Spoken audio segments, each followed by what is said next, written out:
Micromax in one क्यों खरीदना चाहिए? दोस्तों, हाल ही में माइक्रोमैक्स इन वन मार्केट के अंदर लॉन्च हुआ माइक्रोमैक्स के द्वारा, और यहाँ पे जो स्पेसिफिकेशन 10,249 रुपीज़ के अंदर 11,499 रुपीज़ के अंदर देखने को मिलते हैं, वह इस सेगमेंट के मेरे नज़रिए से बेहतर स्पेसिफिकेशन है। और दोस्तों, पहले सेल के अंदर आपको यह स्मार्टफोन 4+64 GB वेरिएंट आपको 9,999 के अंदर देखने को मिलेगा, यानी कि करीबन 250 रुपीज़ कम 4+64 GB वेरिएंट का। तो दोस्तों, यहाँ पे इन वन को क्यों खरीदना चाहिए?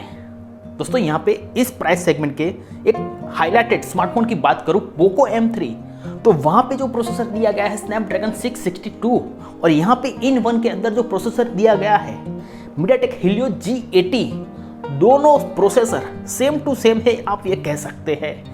लेकिन मीडियाटेक हीलियो G80 जो हमको इन वन के अंदर देखने को मिलता है, वहाँ पे जो कोर आते हैं कॉर्टेक्स A75 और A55 इन वन के अंदर, वह ज़्यादा बेहतर है स्नैपड्रैगन के A73 और A53 के मुकाबले। तो सीधी बात है कि इन वन का जो प्रोसेसर है वह बढ़िया है पोको M3 के प्रोसेसर के मुकाबले। और दोस्तों, इस प्राइस सेगमेंट के अंदर आपको बहुत सारी कंपनियों के अंदर जो स्मार्टफोन देखने को मिलते हैं, वहाँ पे कस्टम यूआई देखने को मिलती है, जबकि यहाँ पे आपको स्टॉक एंड्रॉइड प्योर यूआई दी गई है, और वो भी 2 साल के कंप्लीट गारंटेड अपडेट के साथ 2 नए अपडेट देखने को मिलेंगे।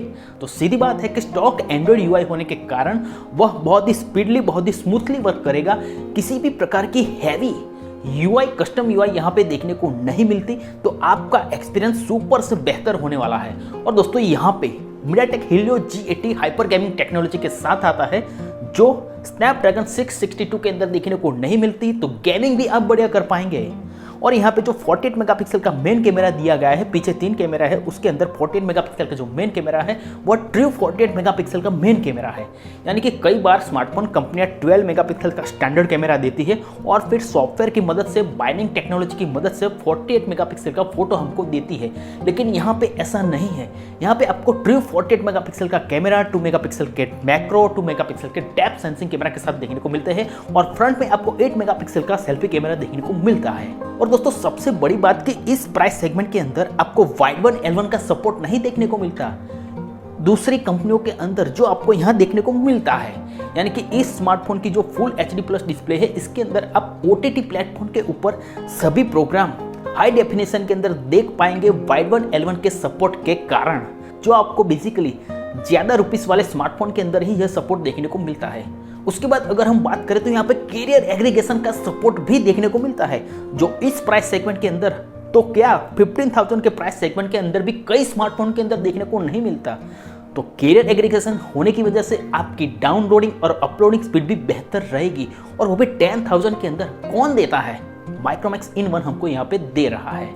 और दोस्तों, यहाँ पे 18 वोल्ट का फास्ट चार्जर, Type-C, 5000 mAh की बड़ी बैटरी, यह सारी चीजें इस स्मार्टफोन को इस प्राइस सेगमेंट का किंग बनाती है।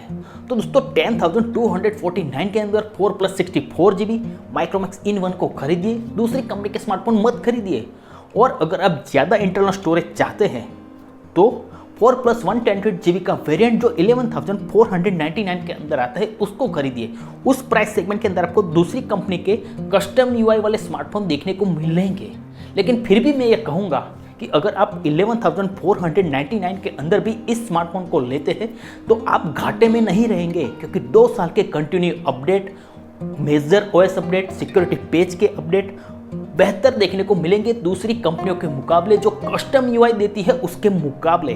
तो दोस्तों, माइक्रोमैक्स ने यहाँ पे इन वन को जो लॉन्च किया है 10,249 के अंदर, 11,499 के अंदर, इस प्राइस का किंग कहूंगा। मेरे नजरिए से किंग है। सभी स्मार्टफोन को इस प्राइस सेगमेंट के अंदर वह बीट करता है और आपको बेहतर एक्सपीरियंस देगा।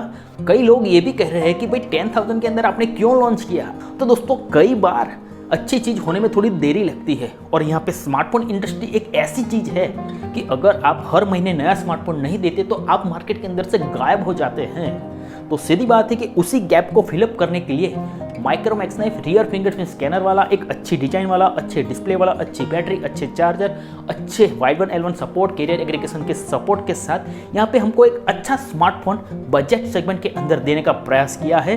तो जब तक उनका हाई स्पेसिफिकेशन वाला स्मार्टफोन नहीं आता तो आप जो 10,000 रुपीज़ का जो बजट सेगमेंट है उसके अंदर यह स्मार्टफोन को खरीद सकते हैं। और दोस्तों इंडिया के अंदर 10,000 रुपीज़ का सेगमेंट एक ऐसा सेगमेंट है कि जिसके अंदर सबसे ज़्यादा स्मार्टफोन बायर है। तो अगर इस प्राइस सेगमेंट के अंदर आप दूसरी कंपनियों के स्मार्टफोन नहीं खरीदते और माइक्रोमैक्स को सपोर्ट करते हैं, इस स्मार्टफोन को खरीदते हैं 10,249 के अंदर, तो आप माइक्रोमैक्स को ऊपर लाएंगे, जिसकी वजह से हमारी भारतीय कंपनी धीरे धीरे करके ऊपर आएंगी और हमको बेहतर स्पेसिफिकेशन अच्छे प्राइस के साथ देखने को मिलेंगे। तो आपको चाइनीज कंपनियों के स्मार्टफोन नहीं खरीदने पड़ेंगे। तो दोस्तों आज के वीडियो में इतना ही। अगर आपको यह वीडियो पसंद आया तो वीडियो को लाइक कीजिए, शेयर कीजिए और चैनल पर नए आए तो चैनल को सब्सक्राइब कर लीजिए। आभार, धन्यवाद, थैंक यू।